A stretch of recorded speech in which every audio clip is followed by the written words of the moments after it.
The transport ship rumbled as it docked at Vixara Prime. Inside the cargo bay, Jiwoo sat quietly on a metal bench, her small backpack resting between her feet.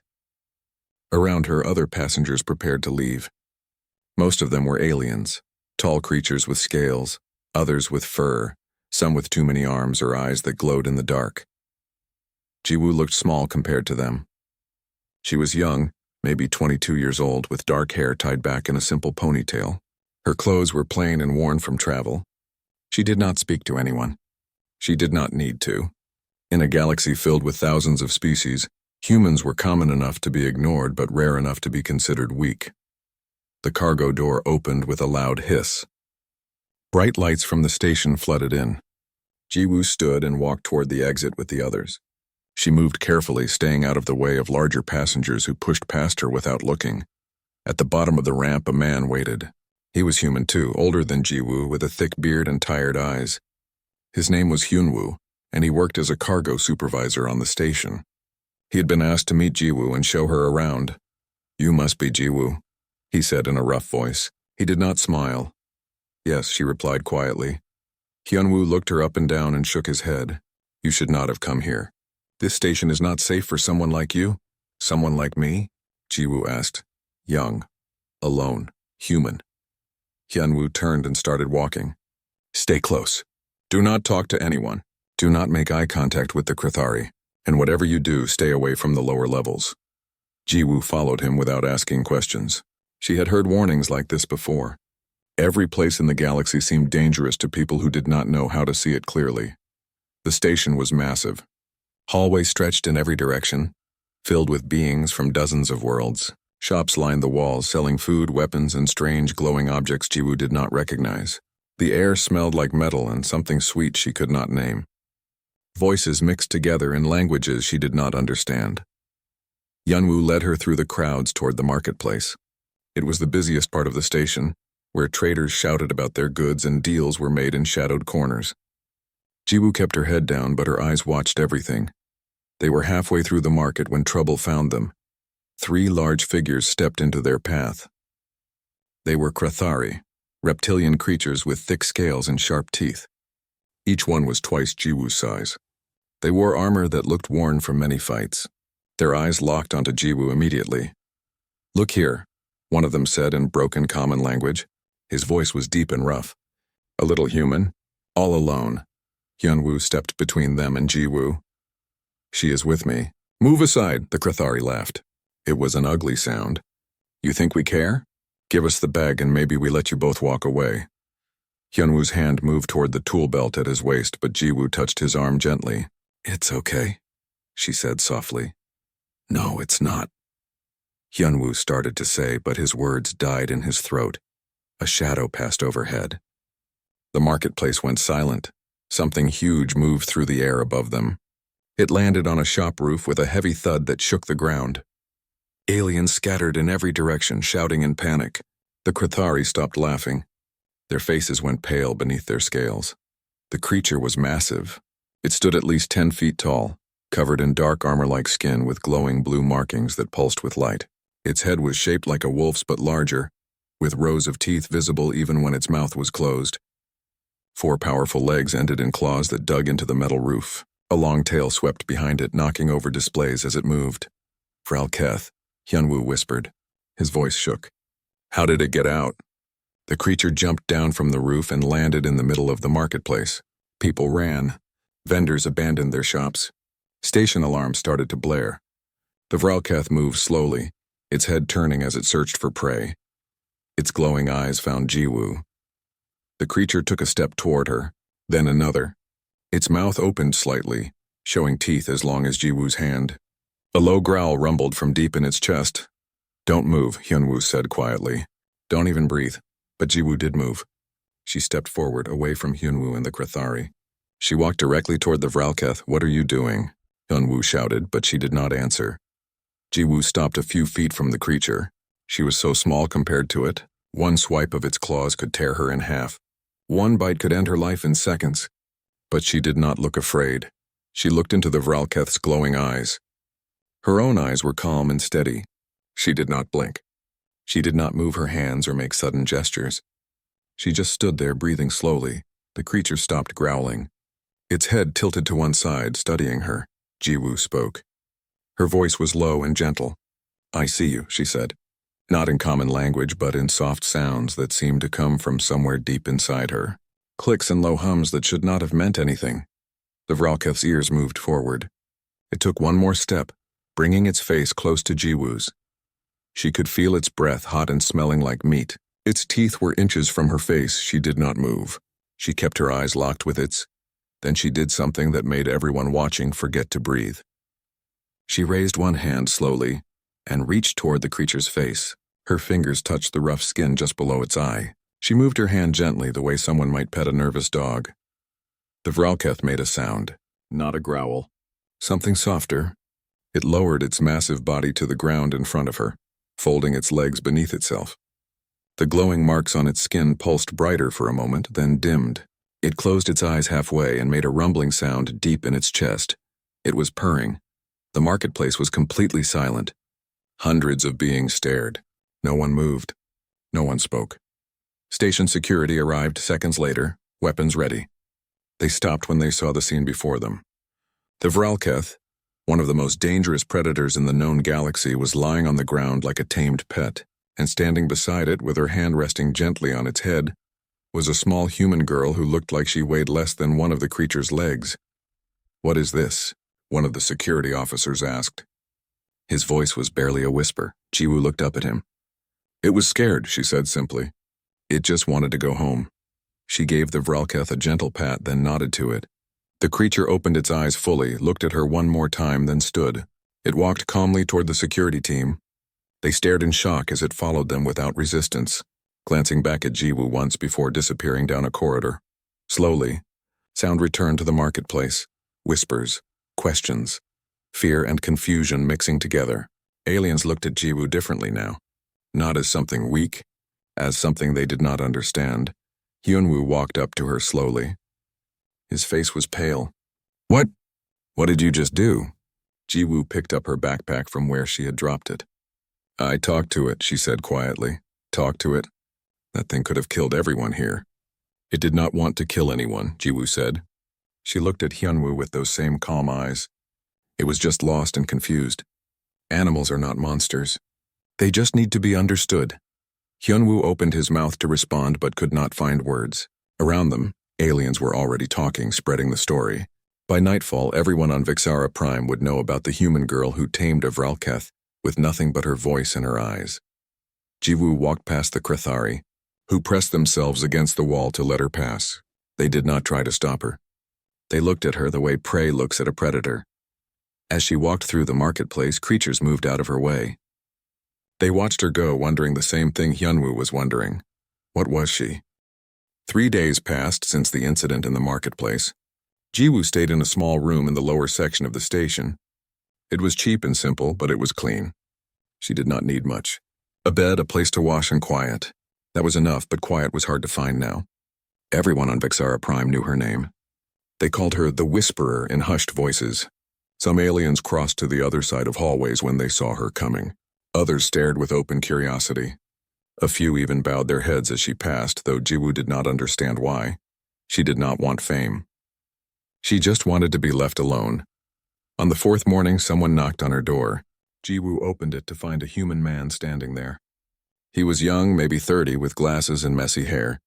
He wore a lab coat covered in stains. He looked nervous. "My name is Dae-hyun," he said quickly. "I am a xenobiologist. I study alien life forms. I work here on the station. Can I talk to you, please? Just for a few minutes?" Jiwoo studied him. He did not look dangerous, just excited and curious. She stepped aside and let him in. Dae-hyun entered like he was afraid the room might explode. He looked around, then turned to her. "What you did in the marketplace, it should not be possible. Vralketh are apex predators. They have killed trained handlers. They do not respond to voice commands or gestures. They certainly do not submit to anyone, especially not humans." "I did not make it submit," Jiwoo said. "I just helped it understand that I was not a threat." "But how?" "What did you say to it?" "What language was that?" Jiwoo sat on her bed. It was not a language. Not really. It was sounds, feelings, body language. Animals do not think the way we do. They do not use words. They use instinct and emotion. Daehyun pulled out a small device and started recording. Where did you learn this? Did someone teach you? I grew up on Hala, Jiwoo said. It is a colony world. The ecosystem there is difficult. There are many predators. Big ones. When I was young, I had to learn how to move through the forest without being killed. My grandmother taught me. She said that if you want to survive, you need to speak their language. Their language, Daehyun repeated. He sat down on the floor, still recording. Do you know how valuable this skill is? Do you understand what you could do with this ability? Jiwoo shrugged. I just want to live quietly. Quietly? Daehyun laughed, but it was not a mean laugh. I am afraid that ship has sailed. Everyone knows about you now. And not all of them have good intentions. He was right. That same evening, Jiwoo learned exactly how right he was. She was walking back from getting food when two large figures stepped out of the shadows. They were not Krathari this time. They were something else, thick-bodied with gray skin and too many joints in their arms. They moved fast for their size. Before Jiwoo could react, one of them grabbed her. A cloth covered her face, and she smelled something sweet and chemical. Her vision blurred. Her legs stopped working. The world went dark. When she woke up, she was somewhere underground. The air smelled damp and old. Distant sounds of shouting and roaring echoed through stone walls. Her hands were not tied, but armed guards stood by the door. They were watching her. A figure entered the room. It walked on 6 legs and had a body covered in a hard shell like an insect. Its face had too many eyes, all of them black and cold. This was Minho, though Jiwoo did not know his name yet. She only knew that he looked at her the way someone looks at a tool they plan to use. Welcome, Minho said. His voice clicked and buzzed. I have heard interesting stories about you. They say you can control beasts. Is this true? Jiwoo said nothing. Silent, I see. That is fine. I do not need you to talk. I need you to work. Minho gestured toward the door. I run entertainment here, fights, gambling, very profitable. But the creatures are difficult. They kill handlers. They damage facilities. You will fix this problem. No, Jiwoo said simply. Minho's eyes blinked in sequence. You misunderstand. This is not a request. You will demonstrate your ability now, or I will let one of my creatures demonstrate its ability on you. The guards grabbed Jiwoo and dragged her through the corridors. She did not fight. Fighting would not help.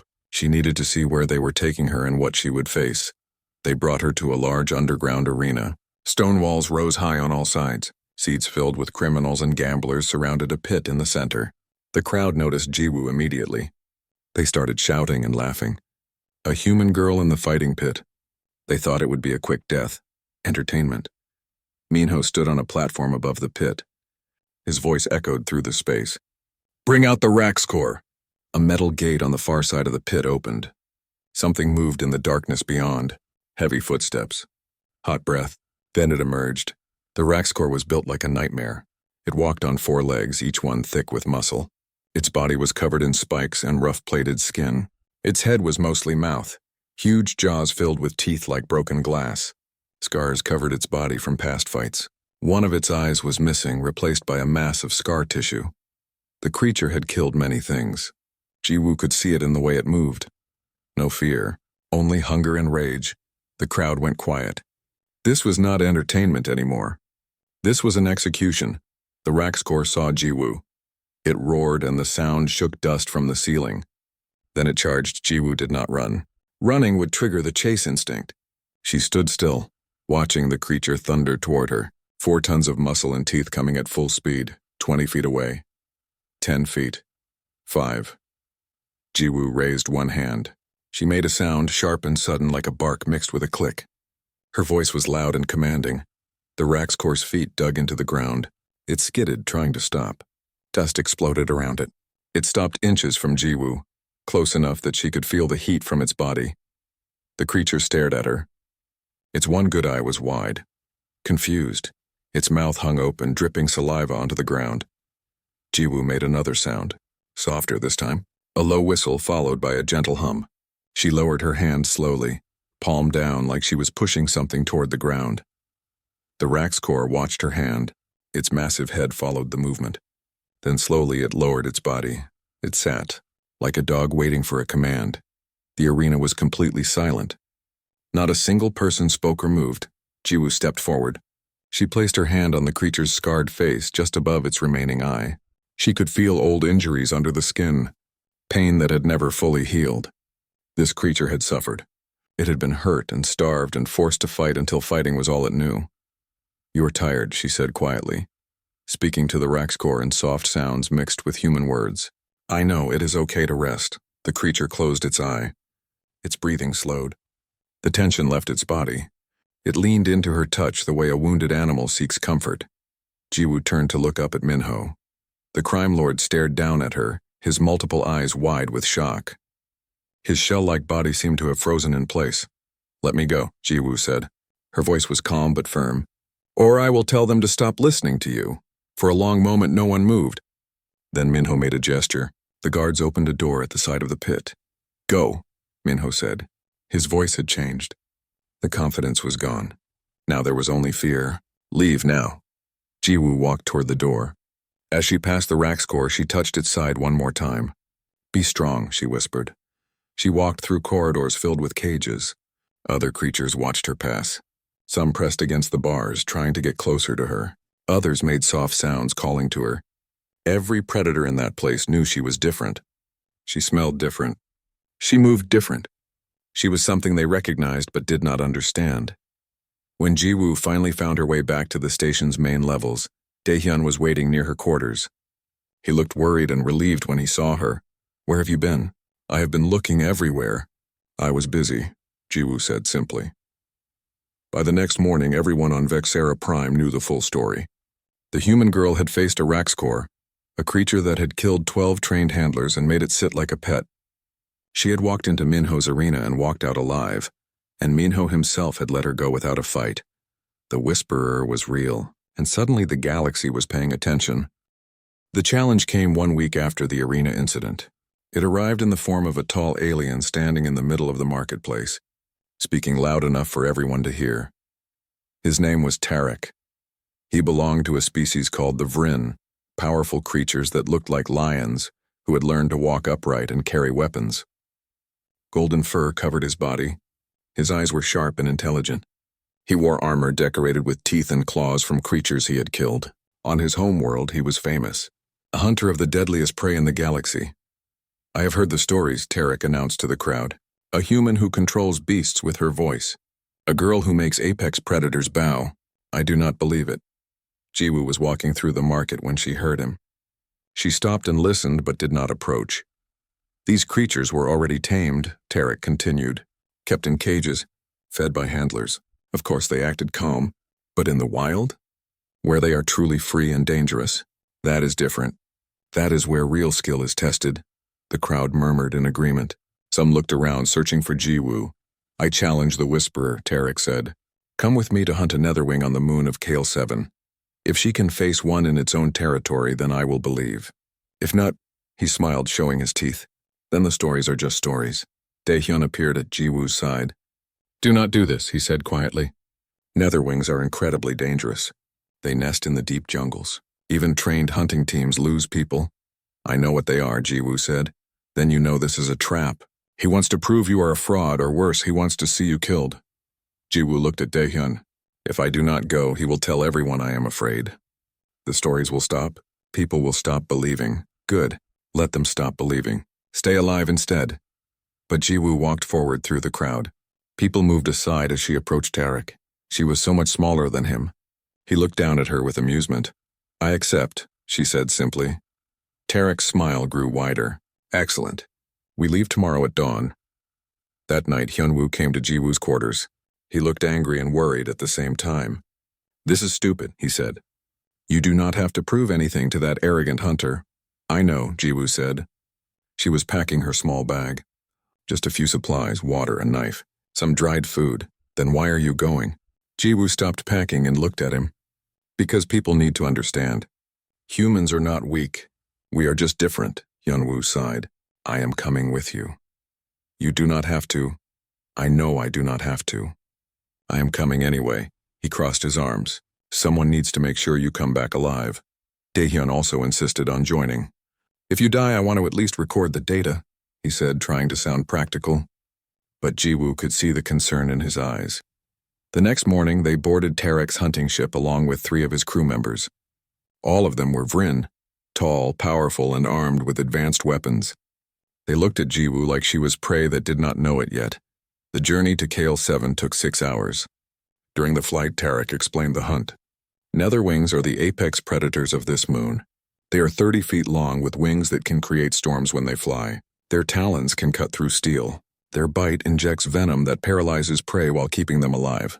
They like their food fresh. His crew members laughed. Jiwoo just listened. They are also intelligent, Tarek continued. They set traps. They hunt in patterns. Killing one requires skill, strategy, and strength. He looked directly at Jiwoo. Or magic, if you believe the stories. When they landed on Kale 7, the heat hit them immediately. The moon was covered in thick jungle, trees that grew hundreds of feet tall, vines that moved in the wind like snakes, and sounds of creatures calling from every direction. The air was thick and wet, hard to breathe. Tarek's crew activated their equipment, scanners, weapons, protective shields. Hyunwoo checked his own basic gear nervously. Taehyun pulled out recording devices, his hands shaking slightly. Jiwoo carried only her small bag and her knife. They moved into the jungle. Tarek led the way, following tracks and signs that Jiwoo could barely see. The Vryn moved like natural hunters, silent, efficient, aware of everything around them. Hyunwoo and Daehyun struggled to keep up, breathing hard in the humid air, but Jiwoo moved differently. She did not follow Tarek's path. She watched the trees above, the patterns in the disturbed earth, the way certain plants were bent or broken. She listened to the sounds of the jungle, which ones were normal and which ones had gone quiet. After 2 hours of walking, Tarek stopped. "We are in its territory now," he said quietly. "Everyone stay alert." One of his crew members pointed at something. Deep claw marks in a tree trunk still fresh. Something had recently sharpened its claws here. "Close," Tarek whispered. They continued forward more carefully. The jungle seemed to watch them. Birds went silent. Small creatures disappeared. Even the insects stopped their noise. Then Jiwoo stopped walking. "Wait," she said. Everyone froze. "What is it?" Tarek asked. "Something is wrong. The jungle is too quiet. That means we are close to..." A massive shape dropped from the trees above. The netherwing hit one of Tarek's crew members before anyone could react. The man screamed once, then went silent as massive jaws closed around him. The creature was enormous. Sleek body covered in dark scales that reflected light like oil. Wings that stretched wide enough to block out the sky. Eyes that glowed with cold intelligence. Tarek's crew opened fire. Energy weapons lit up the jungle. But the netherwing was fast. It took off into the air, carrying its prey. Then it dove back down, attacking from a different angle. Another crew member went down, clawed by talons as long as swords. His scream was cut short as venom took effect. His body locked up, unable to move but still alive, still aware. "Fall back," Tarek shouted. "Defensive formation!" But the creature was hunting them now. It circled above, just out of weapon range, watching, calculating. It knew how to fight armed prey. Jiwoo watched the netherwing's pattern. Every dive, every turn. She saw the way it favored its right side. An old injury, maybe. She saw how it always returned to the same section of trees. Its nest was nearby. The creature dove again. This time toward Hyunwoo. Jiwoo moved faster than she ever had before. She threw herself between Hyunwoo and the creature, standing directly in its path. She did not have a weapon. She did not have armor. She only had herself. The netherwing's claws were aimed at her chest. It was coming too fast to stop. Jiwoo made a sound, a sharp cry that echoed through the jungle. Not a scream. Something else. A call that animals made when they wanted attention, when they needed another to listen. The netherwing pulled up at the last second. Its claws missed Jiwoo by inches. It landed on the ground 20 feet away, wings spread, ready to attack again. But it did not attack. It watched her. Jiwoo stood her ground. She made herself smaller, lowering her body. She kept her arms at her sides, non-threatening. She met the creature's glowing eyes and did not look away. Then she made another sound, low and rumbling. Not human, not animal, something in between. A sound that said, "I am not food. I am not a threat. I am something else." The netherwing tilted its head. Its eyes narrowed. Studying her, Jiwoo took one small step forward, then another, moving slowly, breathing calm and steady, She made the sound again, adding variations, questions in a language that had no words. The creature's wings folded slightly. Its body language changed from attack to curiosity. "What is she doing?" one of Tarek's crew whispered. "Shut up," Tarek hissed. "Do not move." Jiwoo was close now. Close enough to touch. The nether wing lowered its head, bringing its face level with hers. Its breath was hot and smelled like blood. Its teeth could tear her apart. She raised one hand slowly. The creature watched the movement. She touched its snout just above the nostrils.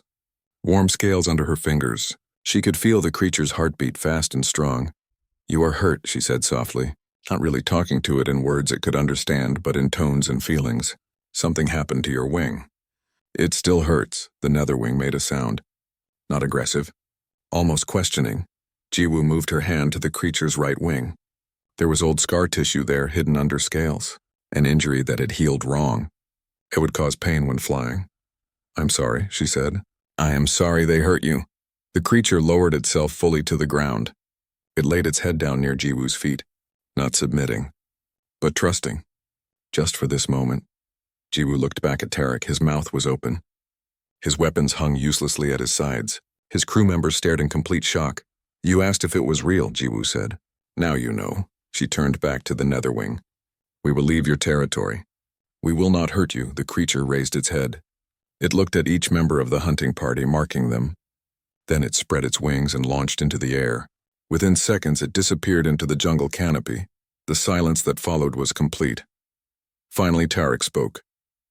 "How?" Jiwoo picked up her bag. "Humans survived on a world filled with creatures like this. We were weak. We were slow, so we learned to understand them, to communicate, to coexist. You think we are nothing special because we have no claws or armor, but we have something better. We have empathy and we have patience." She started walking back toward the ship. "The hunt is over." The message arrived 3 weeks after the hunt on Kale 7. It came on official channels marked with the seal of the Galactic Council. Jiwoo read it twice, not quite believing what it said. The council wanted to meet her. Daehyun was excited when she told him. "This is incredible." The council never invites individuals unless it is extremely important. "You are going to meet representatives from every major species in the galaxy." Hyunwoo was less enthusiastic. "Politicians," he muttered. "They want something. They always want something." A human diplomat named Somin contacted Jiwoo the next day. She appeared on a video screen, an older woman with sharp eyes and a kind smile. "I am the human representative on the council," Somin explained. "I will help you prepare for the meeting. But I need to be honest with you. Not everyone on the council is happy about your abilities." "Why?" Jiwoo asked. "Because you represent a new variable they did not account for. If one human can control apex predators, what could many humans do? Some council members see opportunity. Others see threat." Somin paused. "Be careful what you say. Every word will be analyzed." The journey to the council's headquarters took 4 days. The facility was built on a neutral world, far from any faction's territory. It was massive, a structure of glass and metal that seemed to float above the surface. Hundreds of ships came and went constantly, bringing delegates and supplies. Jiwoo arrived with Daehyun and Hyunwoo. Security scanned them multiple times. Guards watched their every move. The other delegates in the hallways, tall aliens, small ones, some that floated, others that crawled, all stared at Jiwoo as she passed. She was brought to a waiting room. Somin met her there. "The council will see you in 1 hour. I will be there, but I cannot speak for you. You will need to answer their questions yourself. What will they ask? Everything. How you do what you do. Whether other humans can learn it.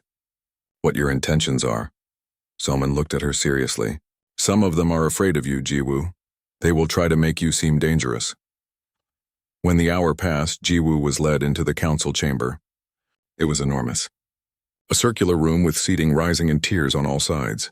At the center was a platform where she would stand, alone, visible to everyone. The council members sat in their designated sections.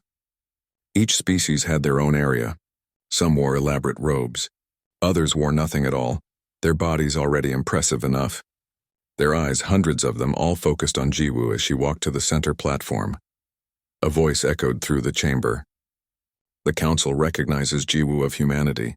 You have been brought here to answer questions regarding your unusual abilities. Do you understand? Yes, Jiwoo said. Her voice sounded small in the huge space. The first speaker was a tall alien with smooth gray skin and large eyes. You claim to control predatory creatures through non-violent means. Explain how this is possible. Jiwoo took a breath. I do not control them. I communicate with them. I read their body language, their sounds, their emotions. I respond in ways they understand. It is not magic or technology. It is just observation and patience. Another council member spoke, this one with a shell-like body and clicking voice. This was Vex, though Jiwoo did not know his name. Your species has been part of the galactic community for 2 generations. In all that time, no human has demonstrated these abilities. Why you? Why now? I grew up on a world where survival required understanding predators, Jiwoo explained. My grandmother taught me. She learned from her ancestors. Humans have always lived alongside dangerous animals. We learned to coexist because we had no other choice. A third voice, softer and more curious. This was Rena, a scientist from a species that valued knowledge. Do you believe other humans could learn these skills? Yes, Jiwoo said. With training and practice. It is not something I was born with. It is something I learned. Murmurs spread through the council.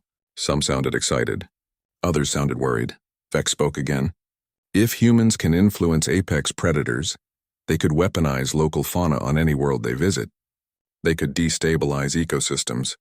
They could threaten established populations. I have never used animals as weapons, Jiwoo said firmly. But you could. That is the concern. The questions continued for hours. Some council members were genuinely curious, asking about techniques and limits. Others seemed determined to prove she was dangerous.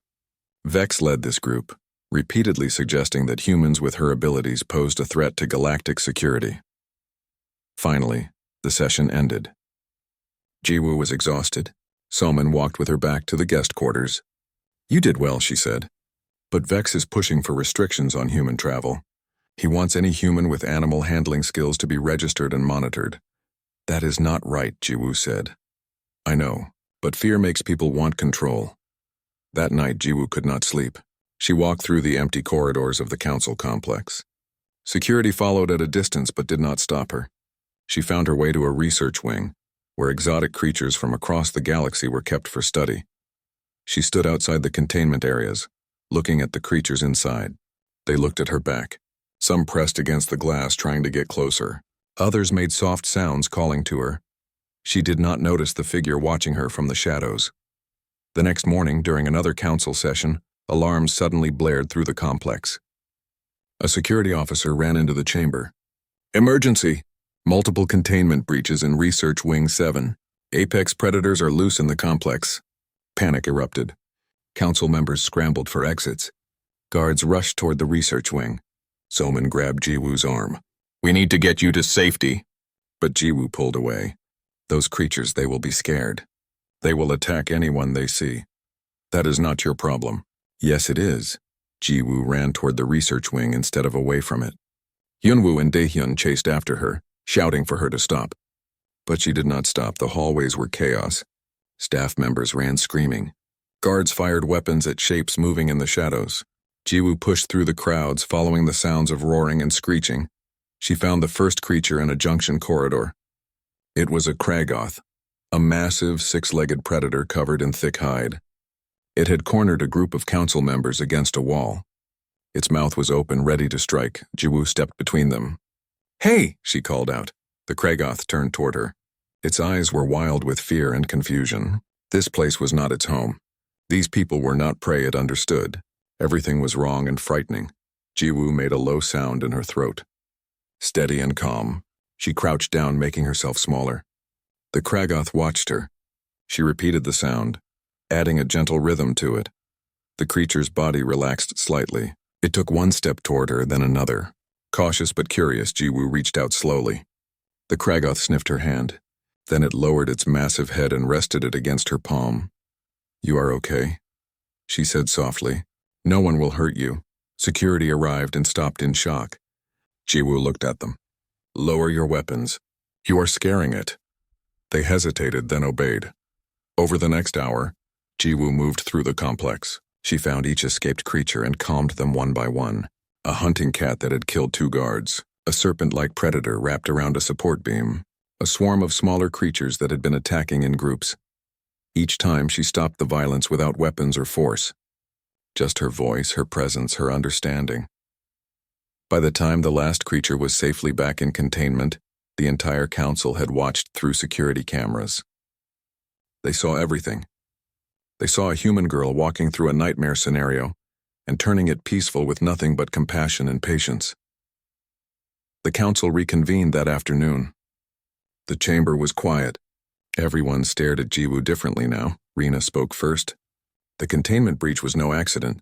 Someone deliberately released those creatures. Security is investigating. Vex said nothing.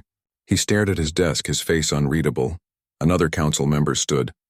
What we witnessed today proves that this human's abilities are real and valuable. More importantly, she used them to save lives, not threaten them.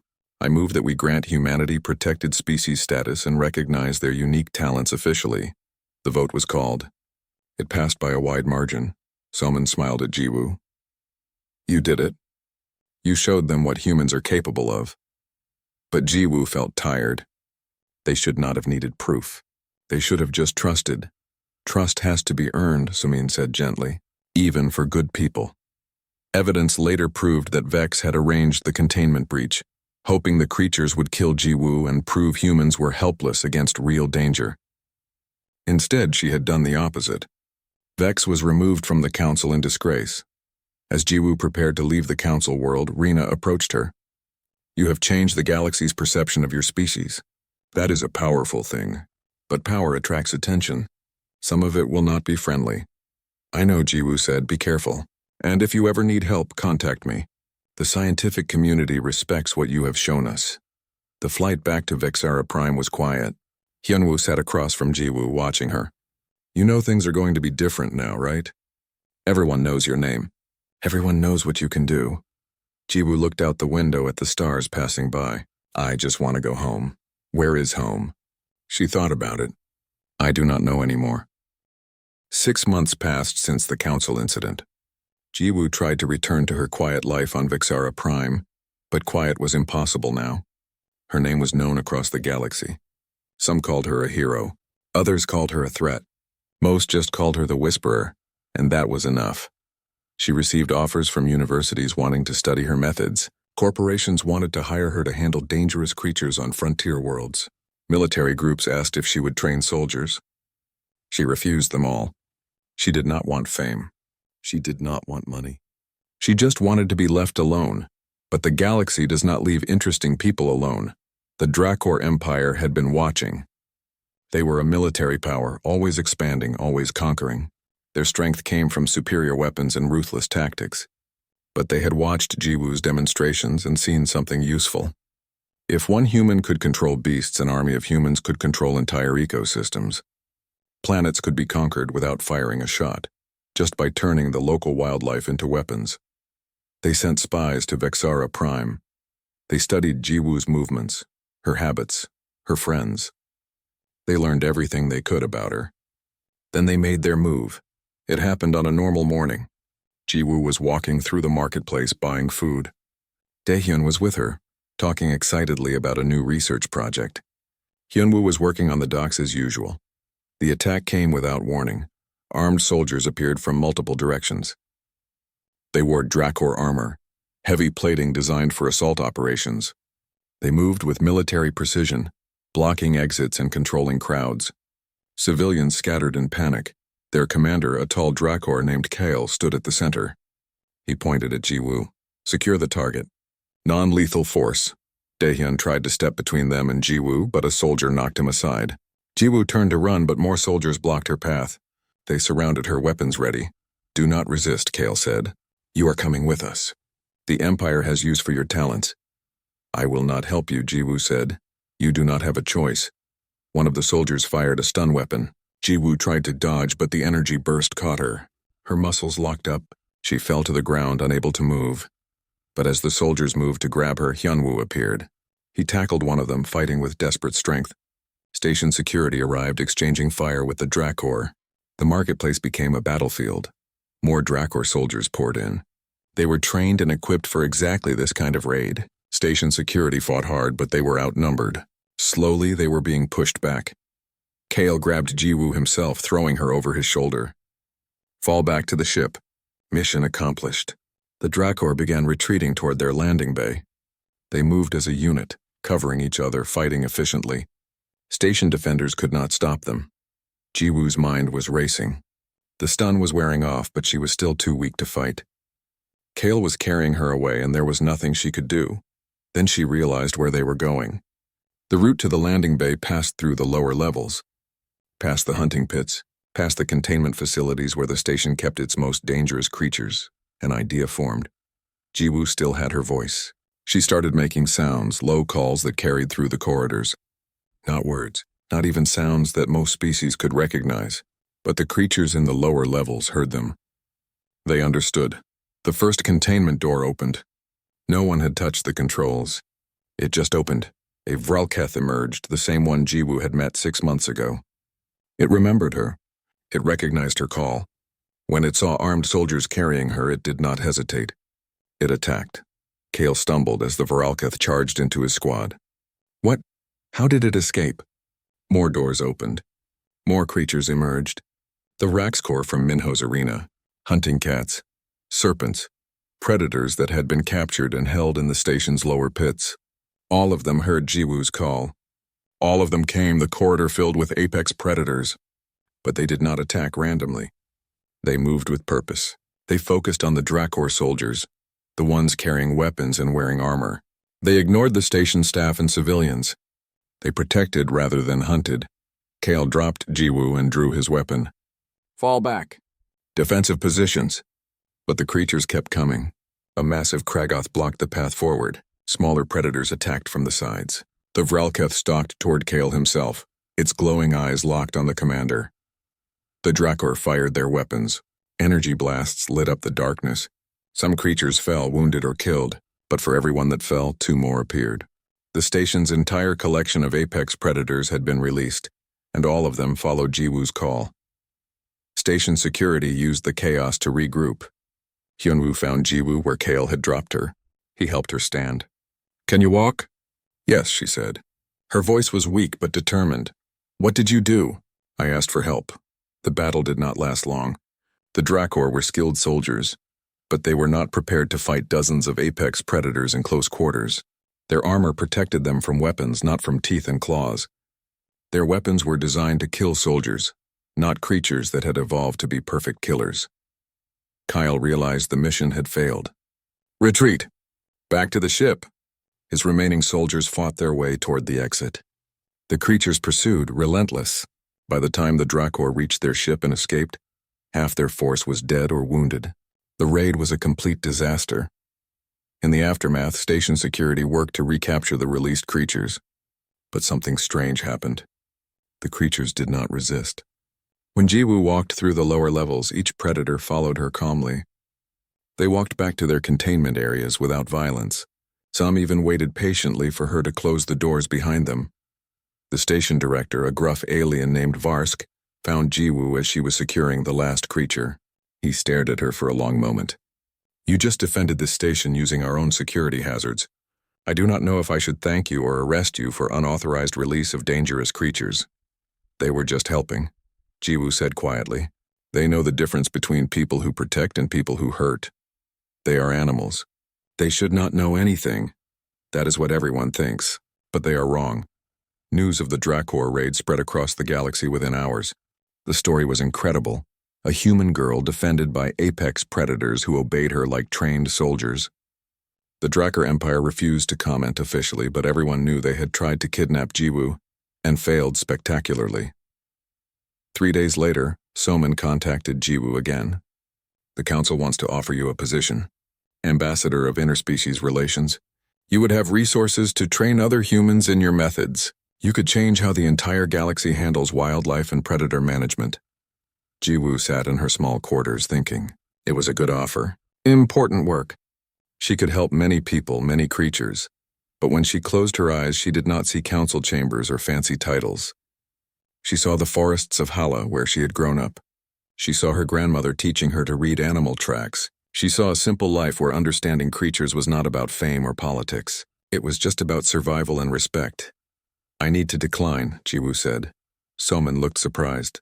You are turning down the council? This is a once-in-a-lifetime opportunity. I know, but it is not what I want. Jiwoo looked at the camera. I want to go home. I want to teach others what I know, but not for governments or corporations. For people who need it. For communities living on frontier worlds where understanding the local predators means the difference between life and death. You want to teach children? Yes, children learn best. They are not afraid yet. They still understand that animals are not monsters. Soman smiled. You are a strange person, Jiwoo. The galaxy is offering you power and fame and you choose teaching instead. That is not strange. That is just being human. A week later, Jiwoo boarded a transport heading back toward human space. Daehyun came to see her off. I will miss you, he said. You were the most interesting research subject I ever had. I am not a research subject, Jiwoo said, but she smiled. Yunwoo was there too. Try not to get kidnapped by any more military empires, okay? I will try. As the ship departed, Jiwoo looked back at Vixara Prime one last time. So much had happened there. She had arrived as nobody special, just a quiet girl with a worn backpack. She was leaving as someone famous across the galaxy. But fame did not matter to her. What mattered was the work ahead. The ship traveled for 3 weeks before reaching Hala. It was a small world, green and wild. The colony there was simple. A few thousand people living in harmony with a dangerous but beautiful ecosystem. This was where Jiwoo had grown up. This was home. When she walked off the ship, children were waiting. They had heard the stories. They whispered and pointed, is that her? The whisperer? She does not look special. Jiwoo knelt down to their level. I'm going to teach you something important. Animals are not monsters. They are not evil. They are just trying to survive just like us. If you learn to understand them, you do not need to fear them, and they do not need to fear you. One small girl raised her hand. Can you really talk to them? I can communicate with them, and so can you. It just takes patience and practice. Who wants to learn? Every hand went up. Over the following months, Jiwoo established a school. Not a fancy academy or research institute, just a simple place where she taught our